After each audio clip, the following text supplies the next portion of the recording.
I'll tell you this. Those people.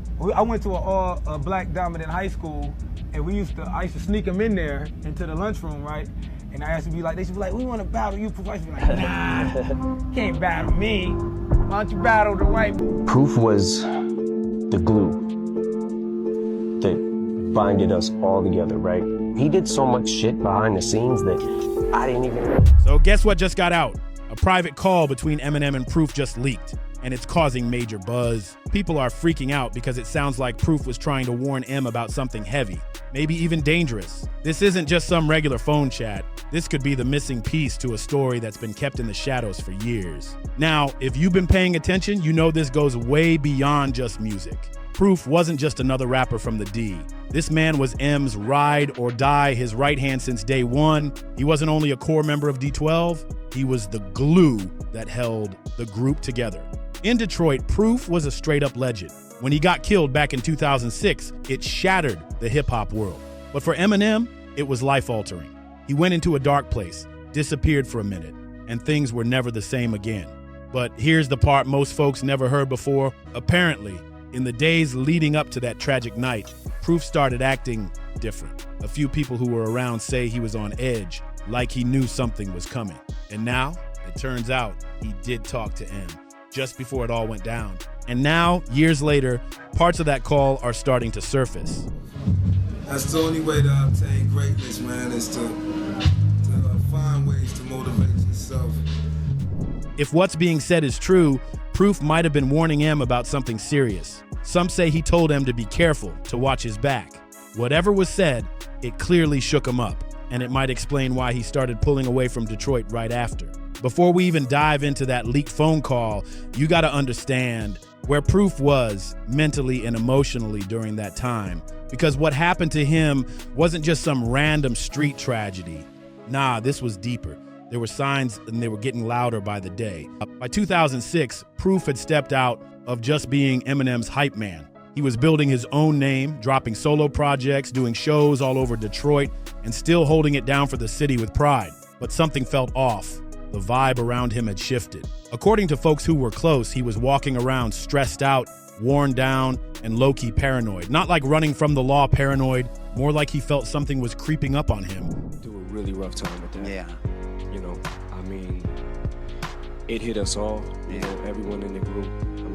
I mean, there was so many people that loved Proof, you know what I mean? Just, me particularly took it was rough. Yeah. You know what I mean? Like, it was, especially the first year, it was bad, you know? But couldn't quite point to what it was. The truth? Proof was caught in the middle of a whole storm. He was dealing with street-level politics, pressure from different sides, and the stress of being connected to so many different worlds at once: rap game, industry drama, hood life, and personal relationships, all pulling at him.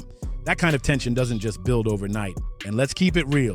Detroit wasn't safe at that time, especially not for someone like Proof. He was respected, but that respect came with weight. Fame, money, and loyalty to the streets made him a target in all directions. And Proof wasn't fake. He kept it too real, and that made people uncomfortable. To make things even messier, there were whispers about beef inside D12. Yeah, not just outside enemies. Some tension was bubbling between the crew members themselves. In scenes like Detroit, where the rap game and the streets are still tightly tangled, it don't take much for jealousy and drama to spiral into something deadly. And those close to the scene know there was plenty of bad energy building. Proof wasn't naive. He was raised in that chaos. He knew how quickly respect could turn into a threat. People from other cities, would you say? Is there a certain kind of person that lives in Detroit? What makes people from Detroit different? Yeah. Just because, like, in our city, there's not a whole lot to do. So people are like, there's not a lot here, you know? We're just starting to get things here, so it's like, you know, there's a lot of tension in this. How one look, one word, or one wrong move could flip the script in seconds. That's why people are really starting to read between the lines now. Proof wasn't just moving around like everything was cool. He was making quiet check-ins, calling people in his inner circle. Not on some hype vibe. These were low-key serious convos. He seemed different. That energy you get when someone's trying to tie up loose ends without causing panic. And one of those calls was to Eminem. That's the one that's now resurfacing. But this ain't just a random call from out of nowhere. For a few weeks before it all went down, Proof had been off. Not wildin', but clearly not himself. Some say he was barely sleeping. Others said he was drinking more than usual. He even allegedly told someone close to him, "I feel like something bad's about to happen." So when word got out about a final phone call to M, where Proof sounded like he was trying to speak in code, trying to warn him without saying too much, it matches up. The vibe, the timing, the paranoia, it all lines up. And that leads us straight into the night. The one that changed everything. It happened in the early morning hours of April 11th, 2006, inside a small after-hours club on Detroit's infamous 8 Mile. That night, Proof had been out drinking, just moving through the city like he always did. Reports say he stopped by another venue earlier in the evening before pulling up to 300, sometime after 3 a.m. You're not backing out of a battle, are you? Dexterity. I don't back out of battles, but I don't do no audio ass, staged ass. What the fuck is that? It ain't stage. I already got y'all, so we on that stage. We put condoms on it. Beat bitches put condoms. Now, 300 wasn't some flashy bottle service spot. It was more like a gritty neighborhood joint, pool tables, regulars, late hours, the kind of place you hit after everything else is shut down when the night just won't end. By around 4 a.m., things took a deadly turn. Proof got into a heated argument during a pool game with a man named Keith Bender Jr., a 35-year-old U.S. Army vet. Witnesses at the scene said the argument blew up real fast, no slow buildup. Tensions were already high, and something snapped. According to multiple people in the room, Proof allegedly punched Bender, then pulled a gun and pistol whipped him.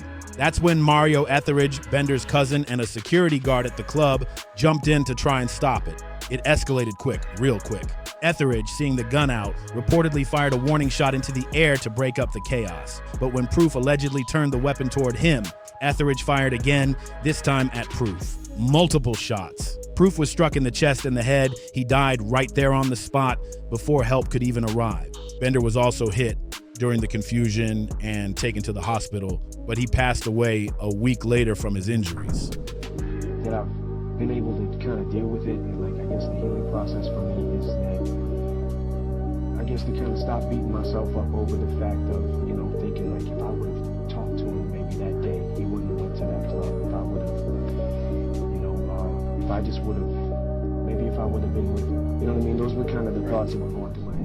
It was pure mayhem, and it all happened in just a couple of minutes, that fast. The police later confirmed Proof was armed with an unlicensed gun and that he fired at least one round himself.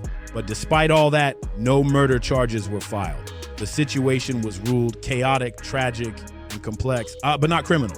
Mario Etheridge didn't walk away completely free, but the consequences were light compared to the chaos of that night. He ended up getting probation and was hit with a $2,000 fine for firing a weapon inside a building and carrying a concealed weapon without a permit. In short, the courts treated it as self-defense. Case closed, legally. But for the streets, for the people who really knew Proof, the questions never stopped. Because here's the thing, Proof wasn't some wild card. He was known for being cool-headed in public, even when things got tense. So what really set him off that night? Was it just the alcohol talking? Was there some hidden beef with someone in the club? Or was something already weighing heavy on him before he ever walked into CCC? People close to him swear he'd been acting strange in the days leading up to it all, that he wasn't sleeping right, drinking more, and reaching out with quiet, serious energy like he knew something was about to hit the fan. And then the toxicology report came in, confirming he had high blood alcohol and traces of other substances in his system. That's how Proof was to me.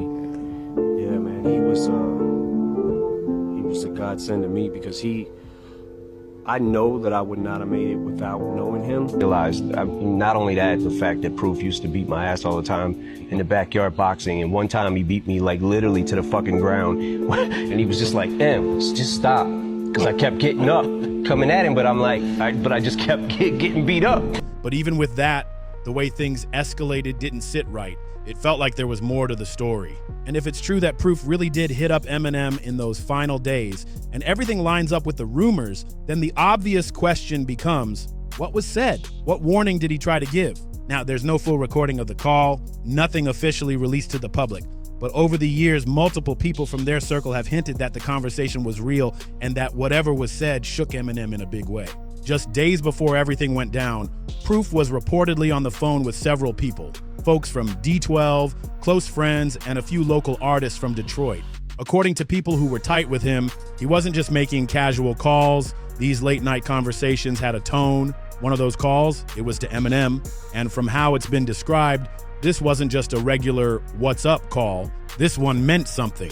One source said Proof had been reaching out to people at weird hours, sounding emotional, like he had something heavy on his chest. Another said he was trying to make peace with folks, like he was tying up loose ends without coming out and saying why. It was almost like he felt something was closing in but didn't want to spell it out. That type of energy doesn't come from nowhere. Now here's where it really hits. Because years later, in multiple interviews, Eminem opened up about how that night shattered him. He didn't say it was his fault in a legal sense, but emotionally, he carried that guilt. Em admitted that he felt like he should have been there, like maybe if he had shown up or answered differently, things could have played out another way. He said losing Proof felt like losing a piece of himself. And that's not just talk. Em always said Proof was the only one who could check him when he was spiraling. Even when Em was deep in addiction, Proof never sugarcoated anything. He kept it real, straight to the point. He told Em flat out to get it together. If anyone was gonna step to Eminem and tell him it's time to switch things up, it would have been Proof, no question. He was the only one Em fully listened to when things got real. Proof wasn't scared to call him out or give him advice straight, no sugarcoating.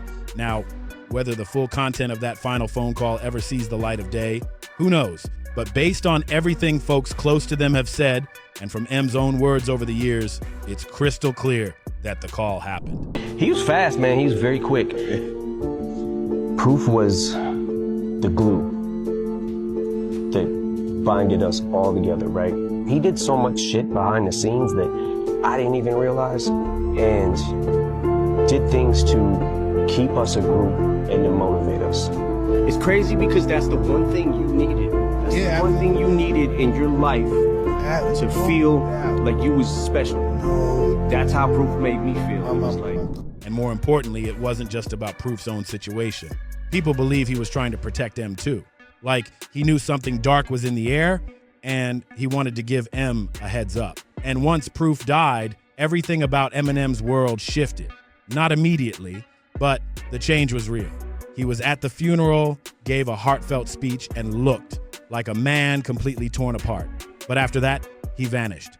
He straight up disappeared from the public eye. Back then, most people thought he was just grieving hard. And no doubt he was. Em later said in interviews that losing Proof was the most painful moment of his entire life. It broke something inside him. And that pain, it pushed him into a spiral. His addiction got worse, fast. By 2007, it nearly cost him his life. He overdosed and barely made it out alive. That period marked one of the darkest chapters for him personally and professionally.